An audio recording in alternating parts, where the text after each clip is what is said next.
Hi everyone, I'm Jamie Vaughn with CCM, and I'm here today with songwriting legend Michael Card, who has a new book coming out on November 16th called The Nazarene, 40 Devotions on the Lyrical Life of Jesus. Hi Michael, how are you? Hey Jamie, how are you? I'm doing great. How are you and your family handling 2020?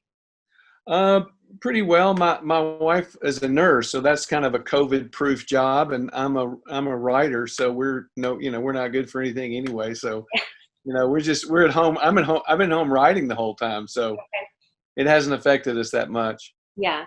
And has she been safe through all of this being a nurse? Yes, yeah, she was fine. She'd been exposed to it a couple times, but no problem. Good, good, good.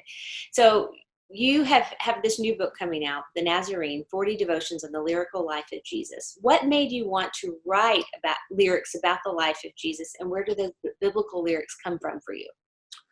Well, it's something I've done for 35 years anyway. The first book I ever wrote was a collection of essays based on lyrics, so I've done it before.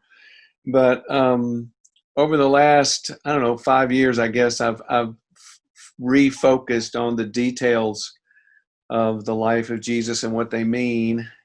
And I had written these 4 CDs on each one of the Gospels, so I thought, well, let's put those essays together and and it's an interesting process to write a song and then write an essay, Mhm. because you think it through in a different way to write the lyric, and then it's I like doing it that way. Mhm. It's an interesting way to look at a topic from different perspectives.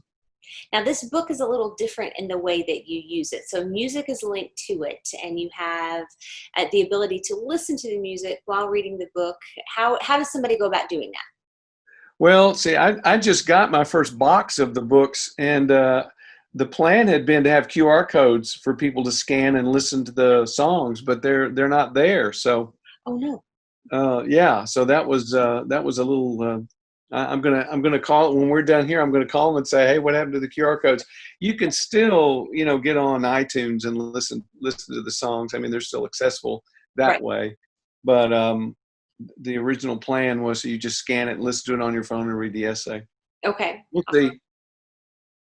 So, and they can do probably Spotify or any type Sure, of streaming service and do that as well. So, sure. what does it mean that Jesus's life is lyrical? Well, it means that there's a certain poetry to it Mhm. that I think you see in the Gospels. It means that it comes together. Yeah, that's a great question. I wasn't ready for that one. Yeah, there is a poetry to his life. I wrote an album a long time ago called "The Poem of Your Life," and how every one of us, we're God. Paul says that we're God's poemas, we're His artful creation. If that's true of us as individuals, certainly of Jesus, it's true. And His life is this artful creation. It's not just beautiful. It's not just lyrical in the sense that His life is beautiful. It's filled with meaning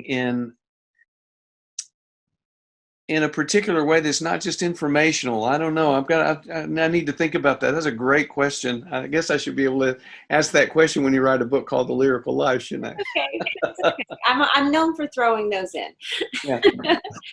So, what's the one truth that you want the reader to take away from this? They sit down one evening Yeah. and read the book start to finish. What do you want them to take away? I want them to see that Jesus' life is believable and beautiful. That's been a goal of mine for a long time. And I think maybe another aspect of what it means that his life is lyrical is that it communicates truth in a beautiful way. Mhm. His life is believable and it's beautiful, and that's part of it being lyrical, I think. Well, we're very excited about the book. I can't wait to read it myself. And Yeah. everyone, make sure that you pick it up November 16th, wherever books are sold. The Nazarene, 40 Devotions on the Lyrical Life of Jesus. Thank you, Michael, for coming by and Thanks. talking to us. Thanks, Jamie.